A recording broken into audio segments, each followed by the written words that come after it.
What is up, everybody? Welcome back to the Mid-Level Media channel, your hub for everything physical media and entertainment. I am Kenneth. Today, guys, I am here to talk about DRAGONSLAYER on 4K. This is the latest 4K release from Paramount. Paramount has really been on fire this month. They did Red Eye on 4K. They did Babylon on 4K and Blu-ray. They did The Core on 4K. If you haven't yet checked out my review of The Core, guys, I'll link it up there. Go check it out, but I'll go ahead and spoil it for you. Do not pick up The Core. That is one Paramount 4K that you should not pick up in the month of March. But is DRAGONSLAYER one that you should grab? We're going to talk about it, guys. I'm going to talk about this movie, my first time watch of this movie. Then we're going to talk about the 4K transfer, the audio, the special features. All right, so let's go ahead and get into it, guys. DRAGONSLAYER. I almost said Dragonheart, which I have not yet reviewed. I love Dragonheart. I used to watch that all the time when I was a kid. DRAGONSLAYER is a movie that came out in 1981. And I have never heard of this movie before. I'd never even heard of this film before it was announced to come out. And this feels like one of those movies, just the way that everybody talks about it, like one of those classics. Like, and it came out right in the middle of the Star Wars, like Indiana Jones era. It had a lot of the same people that worked on this movie that worked on those films. And I just, for whatever reason, it just slipped through the cracks, and I'd never heard of this movie. And when this was announced, everybody was saying, this is a great movie. This is a great fantasy film. Now, admittedly, I'm not the biggest fan of the fantasy genre. I love Lord of the Rings. I love the Lord of the Rings movies, and I love Game of Thrones, House of Dragon, all that good stuff. I actually have a Game of Thrones t-shirt on right now for this review. I drink and I know things. So I love, you know, I guess I love the mainstream fantasy stuff, but I've never been one to really dig into the fantasy genre and all that it has to offer. So this was a first time watch for me. I really enjoyed the movie. I really enjoyed seeing Janos in the lead role, Peter McNichol, who is in this movie as the sorcerer's apprentice. So I thought he did a really good job in this movie. I've seen him in a few things, obviously, but like when I think of him, I always think of Ghostbusters 2. It's just something my mind always goes to because that's so ingrained in me. I've been watching that movie since I was a kid.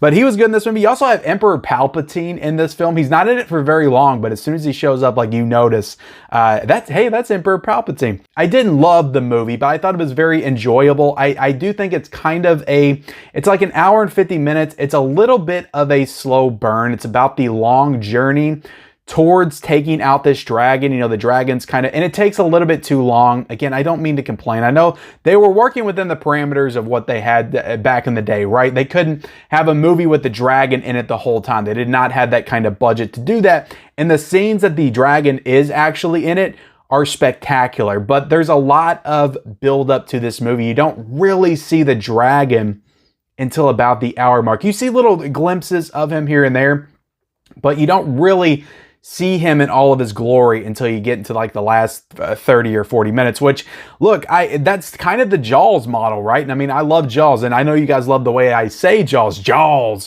know, you don't show the monster until the end. You kind of, you know, put in like bits and pieces and stuff and kind of make the audience anticipate. And I think they do a good job of doing that. It's just, I wasn't as engaged and necessarily as interested in the characters and the people that they were making me spend time with leading up to these spectacular moments towards the end of the film.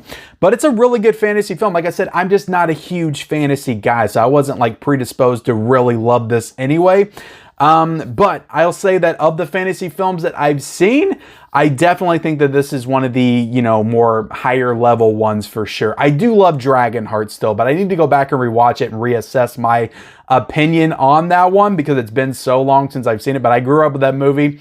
I would say that probably this is a better made film than Dragonheart. Harkening back to those days of practical effects and models, and just the scenery and the setting of this movie looks amazing. The set design is amazing. So there's enough to really get into and enjoy about this movie.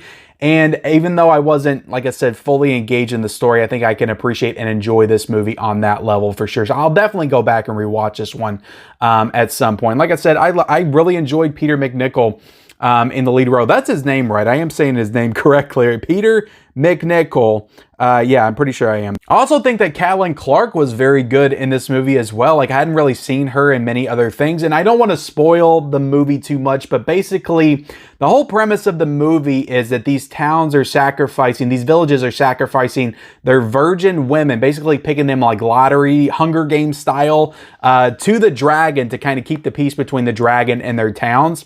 So periodically they'll sacrifice like virgins in their towns to this dragon. So her father hides the fact that she's a girl from everybody and basically raises her as a boy to keep her from having to enter that lottery. So when you first meet her, she's a guy, but you don't really get too much of that context. But I knew it the second I saw her. I was like, that's a girl, but she's like talking like a dude. And I was like, is that actually a dude? I was a little confused there for a second, but then they reveal her about, 30 minutes into the movie, and then she's a girl. So, but I thought she was great in the movie. I thought that her and Peter McNichol had great chemistry together. So there's a lot of good things about this movie. I really enjoyed it a lot. It's just, it had a lot of lulls and a lot of what I would say dull moments throughout. But I know that a lot of you guys are huge fans of this movie. You're like, oh, Ken, I can't believe you said that about Dragon Slayer. But look, I enjoyed the movie. I would give this, honestly, guys, I love the set design. I love the way that it looked. I just loved a lot of stuff about it, even though, again, I wasn't fully engaged with the story. I would give it a 4 out of 5. I thought it was a really good fantasy epic from 1981 that I'm surprised I never heard of growing up. So that is Dragon Slayer, the actual movie. Let's get into the meat of this review, guys, and the stuff that you guys should really know about this release. So Paramount did the 4K restoration of this. This is a native 4K restoration with Dolby Vision and HDR10. And my God, I thought this looked spectacular. I thought it really looked great. It's definitely the best looking 4K release aside from Babylon. But again, that's kind of a cheat because Babylon's a new movie. That looked great on 4K. But I'd say of the older restorations, the classic restorations that Paramount has done this month, this looks head and shoulders above the rest. And I know a lot of people give Paramount a lot of crap for the restorations, but they put a lot of work into this restoration, and it looks, like I said, spectacular. And I believe that the last time that this had an official release domestically was on DVD. So this is the first time this is being upgraded not only to Blu-ray, but 4K as well. And yeah, they just did some great work on this. Like, it really looked great, just really clean. Like I said, some incredible set design. So you really get to see all of that in all of its glory, and it just looks amazing. There's a lot of great colors in this movie. There's a lot of greens and a lot of reds when you got that dragon blowing the fire. All that stuff looks great. But just the scenery and the set design when they're out, when you have the water and the lakes and the trees and the greenery and all that stuff and the mountains and just all the rocks, you can see all of the incredible details of the background and just as they're kind of traversing the landscape. It all looks great, and all the up-close shots of everybody just looks fantastic. Some great facial detail. And that dragon in 4K, guys, looked great. Now, there is some sequences where the dragon's flying and kind of some stuff that's happening up in the air with the dragon that doesn't look the best, but I'm not going to take away from that too much because it was 1981, and they were doing the best that they could with some of those sequences. But the dragon, when they show him in all of his glory, like on the ground, he's chasing Peter McNichol through the cave. All that stuff looks spectacular. So that dragon looked great in 4K. So Paramount, I can't say enough good things about the 4K restoration of Dragon Slayer. I think it's honestly one of the best I've seen all year. Like, if I was ranking the 4K restorations that I've seen so far in 2023, this would be like top 3, top 5 4Ks that I've seen this year. I thought Paramount did a great job with this restoration. So Dragon Slayer on 4K is nothing to sneeze at. This movie really looked great. And getting into the audio, this is another shining aspect of this release. The audio here, you guys, you got Dolby Atmos, you got Dolby True HD 7.1, you got Dolby Digital 2.0 Mono in French. So you have the mono, but only in French. I wonder why they didn't do the English in the mono track, but you get Dolby Atmos in this release. And at first when I saw that, I was like, oh, why Dragon Slayer? Why did Dragon Slayer get Dolby Atmos? And then I'm watching it, I'm like, holy shit, this is one of the best Atmos tracks. And again, I don't have that full Atmos setup. I got a soundbar that simulates the Dolby Atmos. I got the, the subwoofer and all that stuff. But when that dragon first appears, like, and you can hear him, you can feel him breathing. You can feel him breathing fire on you. You can feel every bump and movement of the dragon. And there's just some great sound design in this movie, in particular involving the dragon, that really lends itself well to a great Dolby Atmos setup. So if you have that full sound setup, this movie is going to rock your world sound-wise. I can guarantee you that. Such great sound in this movie with the Dolby Atmos. Like, I was really kind of blown away, like, in a way that I honestly haven't been blown away since I think I watched Top Gun Maverick in 4K, like with the sound in this one. And I was not expecting that with Dragon Slayer. Like, I'm sure that some of you guys that are watching are like, oh yeah, we expected it because we remember it back in the day, the sound. And maybe you watch it in the theater, maybe it had great sound in the theater back in the day, but man, this really sounded great. Like, I don't feel like I can oversell it enough when that dragon starts walking and he comes into frame and you just feel everything. Like, you feel the presence of the dragon. You feel like he's in the damn room with you. It's just that loud and the bass kicks in and it just sounded wonderful. Like, I watched this with the sound like fully turned up. So I felt every bit of that sound. It was so great and spectacular. So sound wise, guys, I would honestly say this might be the best release of the year as far as the sound. And again, I haven't checked out everything that's come out this year, but sound-wise, this really blew me away. And getting into the packaging real quick, guys, nice slipcover on this. And of course, you do have a Steelbook option as well, which the Steelbook is really nice too. It is a cardboard slipcover for that Steelbook that goes over top of the Steelbook, but still a nice Steelbook for sure. But that's, I think, $24.99 and this is $19.99. But we'll show you the back real quick, and you got the synopsis, you get some images from the film. And down there, you got the, you know, the special features and the specs and all that stuff. And we'll go ahead and take the slipcover off. And I think without the slipcover, it reveals the casting list and some of the special feature options and still the synopsis at the top. And then you, of course, have the same artwork on the front.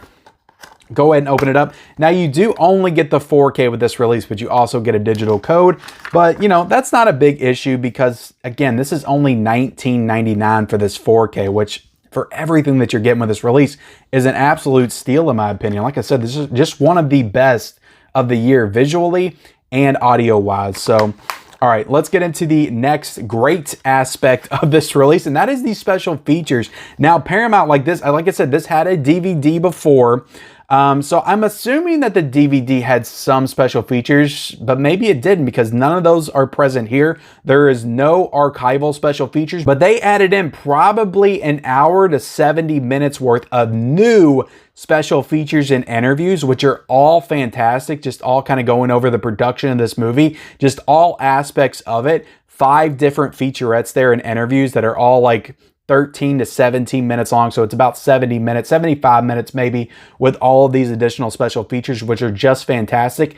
You also get a new audio commentary with director Matthew Robbins, so the director of the film, and Guillermo del Toro does a commentary with him on this movie. So I imagine that's a really interesting documentary. I didn't get the chance to check that one out though. So just some amazing special features in this release, and I really have to give Paramount credit here because Red Eye had 3 new special features. This has 5 new special features plus a commentary. What Red Eye also had a new commentary as well. So Paramount really seems to be stepping up their game in the special features department. Now, the core was as bare bones as you get. They did nothing with the core, but the core sucks, so who cares? Just don't buy it. But Dragon Slayer like has tons of great special features. This is like boutique level, guys. And again, it's $19.99 for this 4K that looks great. Great audio, new special features, great artwork on this. You got a Steelbook option as well. Like, this is honestly like, it's up there, guys. It's one of the best releases of the year. So I would say if you're a fan of this movie, like, get this immediately. Like, this is the definitive release of Dragon Slayer on 4K. Now, there's also a Blu-ray option as well that I imagine has all the special features also that you can get if you don't want to go up to 4K. But the 4K looks amazing. I would suggest that you get it. And it's only $5 more than the Blu-ray. But if you're a fan of this movie, this is a must-own. If you're even mildly interested in checking this out, I think you're gonna be happy with just, even if you don't love the movie, I think you're gonna be so happy with everything else this release has to offer. Like, you're gonna be satisfied with this release. So I cannot promote this release of Dragon Slayer enough, guys. It is an excellent release. Paramount did a great job with everything, all aspects of this release. Just phenomenal release from Paramount. I will link this down below in the description if you want to check it out. It is an Amazon affiliate link, so if you use it, you will be supporting the channel. So thank you all so much for watching my review of Dragon Slayer on 4K. Like, comment, subscribe, all that good stuff. Turn on those bell notifications and follow all my links down below in the description, and we'll see you next time.